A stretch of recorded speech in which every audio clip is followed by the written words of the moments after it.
দিঠি, তোর এই কথাগুলো শুনে না সত্যি আমার খুব অবাক লাগে, অদ্ভুত লাগে।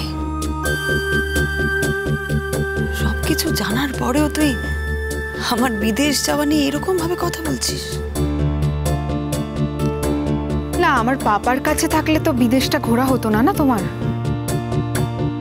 তোমার মা চাইলে না এমনিও যেতে পারে। এখন তোমার মা যে কাজটা করছে সেই কাজের জন্য বিদেশ যাওয়াটা জল ভাত, যেতে চায় না তাই। হ্যাঁ, এটা দুঃখজনক যে প্রথমবার বিদেশ যাচ্ছে অথচ আমাকে ডাক্তার দেখানোর জন্য।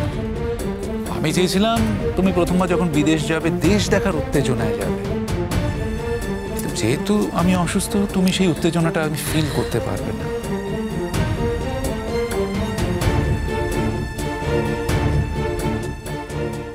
বলদা, এবার তাহলে এগোই। ভাই একটু থাক না রে, একটু পরে যাস। আরে আসবো তো রে দিদি, মাঝে মধ্যেই চলে আসবো। এ বাড়িতে আসতে গেলে তো আর ফোন করে তোকে জানাতে হবে না। শোন, তোর এই নতুন সংসারে যদি এই গরিব ভাইকে কোনো কাজে লাগে, জানাতে কিন্তু দ্বিধা করবি না। আমি যখন তখন চলে আসবো, আমি ডাকার পরোয়াই করবো না। ও বললে তবে আসবে, মানে এমনি আসবে না। তোমার দিদির বাড়ি, সেটার উপর তোমার কোনো জোর নেই বলছো? থ্যাংক ইউ রোহিতদা, অনেক ধন্যবাদ গো তোমাকে। এই কথাটা না সারা জীবন ধরে শুনতে চেয়েছি, জানো। যবে থেকে দিদিকে বিয়ে দিয়েছি তবে থেকে শুনতে চেয়েছি, কিন্তু পাইনি, জানো, শুনতে। ওই বাড়িতে কি লাঞ্ছনা, কি অপমান যে সহ্য করতে হয়েছে দিদিকে, আমরা তো দিনের পর দিন দেখেছি। জানো, আমরা গেলে না কখনো দিদিকে আলাদা আমাদের সাথে কথা বলতে দিত না। ওরা সবসময় নানান রকম কাজে ব্যস্ত করে রাখতো যাতে আমাদের সময় না দিতে পারে। ওই সবার মধ্যে একটুখানি হয়তো দেখা হলো, দুটো কথা হলো, কোনো প্রাইভেসি ছিল না আমাদের। মা বারবার অপমানিত হয়েছে ও বাড়িতে গিয়ে। একটা সময়ের পর মা যেতেই চাইতো না। আমি দিদিটাকে না দেখে থাকতে পারতাম না রোহিতদা। আমি চলে যেতাম, আবার অপমানিত হতাম। আমিও তো মানুষ রোহিতদা, একটা সময়ের পর আমিও ছেড়ে দিলাম যাওয়া। আর ফাঁক ফোঁকরে যখন একটু একটু সময় পেত দিদি আমাদের বাড়ি যেত, তখনও শান্তি নেই। বারবার ফোন আসবে, এই যাই একটা ভাব। অনিন্দুদা চলে আসবে, নিয়ে চলে যাবে। কোনোদিন দিদির সাথে শান্তি মনে একটু গল্প করতে পারিনি, জানো। এখন পারছি, এইটুকুই আমাদের শান্তি।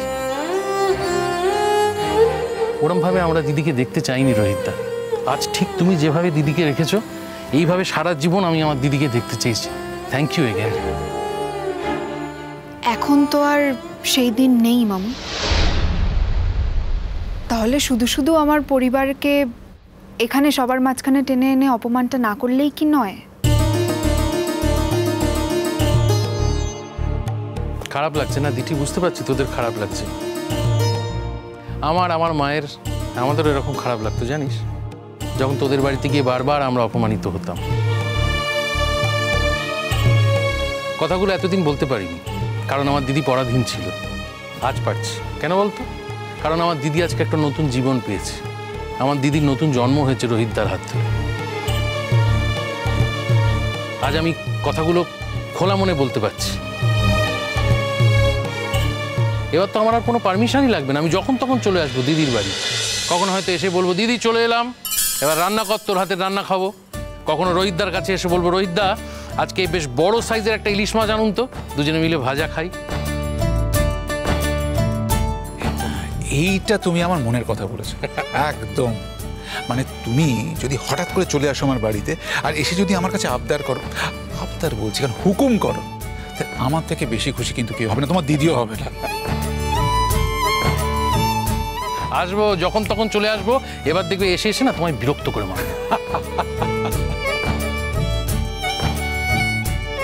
দেখো তো সব চলে যাচ্ছে, তাহলে তোমরা কেউ থাকছো না আজ?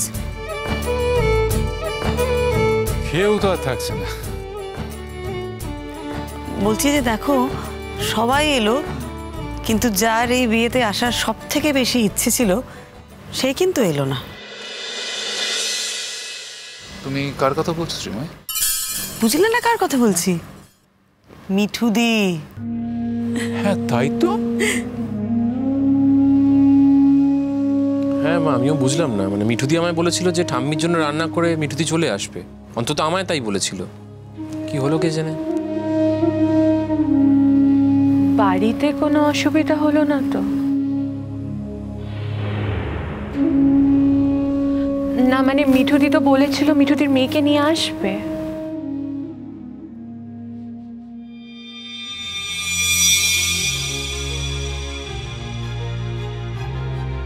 বৌদি,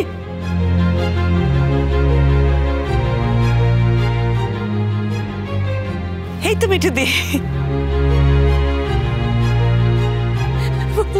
মিঠুদি, এ কি এত দেরি করলে কেন তুমি? কি হয়েছে?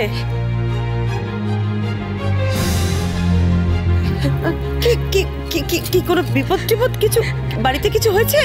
এত বড় খবরটা ফোনে কি করে দেবো গো?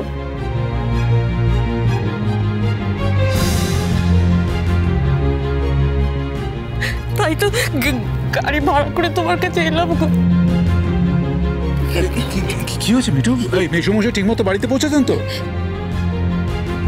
মেসমশাই বাড়িতে ঢোকার আগে তো আমি গাড়ি নিয়ে চলে এসেছি। কি তোমার বাড়িতে কিছু হয়েছে? তুমি এরকম কাঁপছো কেন, কাঁদছো কেন? কি হয়েছে বলো আমায়, কি হয়েছে? বৌদি, দাদাবাবু আত্মহত্যা করেছে।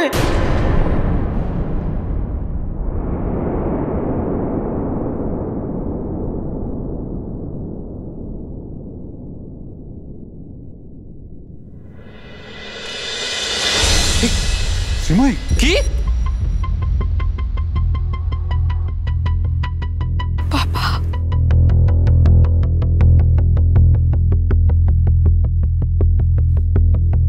কি বলছো?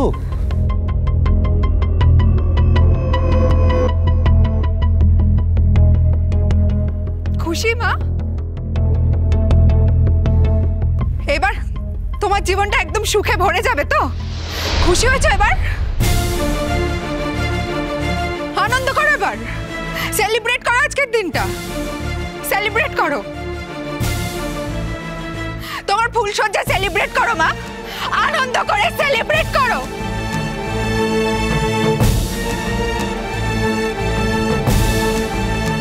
আমাদের তাহলে এক্ষুনি যেতে হবে। কিছু বলতে আমি কি যাব? না না, দরকার নেই, আমি আছি তো। না না বলতে আমি এখানে শান্তি পাবো না, আমি যাই আপনাদের সাথে। দেখছেন দাদা, মিঠু ঠান্ডা মাথায় বলো তো কি হয়েছে এক্স্যাক্টলি?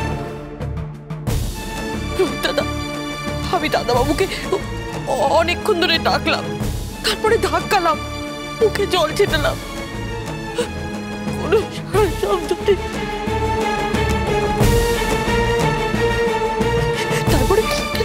তারপরে একটা চিঠি খুঁজে পেলাম।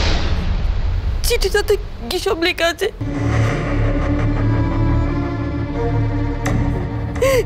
তারপর আমার মাথা ঠিক ছিল না, আমি পাড়ার ছেলেদের ধরে একটা গাড়ি ভাড়া করে এখানে চলে এলাম। ডিঙ্কা বাবু, বাড়িতে একটা ফোন করো না গো, মা তো বাড়িতে একা রয়েছে, কি করছে জানি না, কোন হাসপাতালে নিয়ে গেল কিনা তাও জানি না, একটা ফোন করো, একটা ফোন করো। রোজ থাকলে আমি বেরোচ্ছি, আমি এক মুহূর্ত অপেক্ষা করতে পারবো না। চলো আমরা তাড়াতাড়ি যাই, চলো।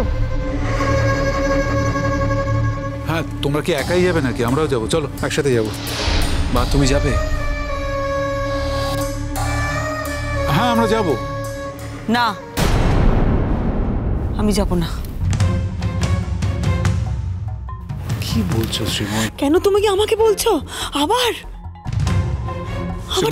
না, আমি যাব না, আমি যাব না। শোনো শোনো শ্রীময়, শোনো, এতগুলো বছর একসাথে ছিলে তোমরা, 3 সন্তানের পিতাও। আজ না হয় আইনি সম্পর্ক নেই, কিন্তু মানবিক সম্পর্ক সেটা তো রাখা উচিত। এত বড় একটা ক্রাইসিস ওনার লাইফ, এত মেজর ক্রাইসিস, ওনার পাশে আমরা দাঁড়াবো না? তুমি চলো, যা ফেস করাটা আমি ফেস করবো। চলো, আমি আছি তো, বললাম তো তোমাকে আমি আছি, চলো আমাদের যেতে হবে। চলো চলো চলো চলো, লেটস গো, কাম অন।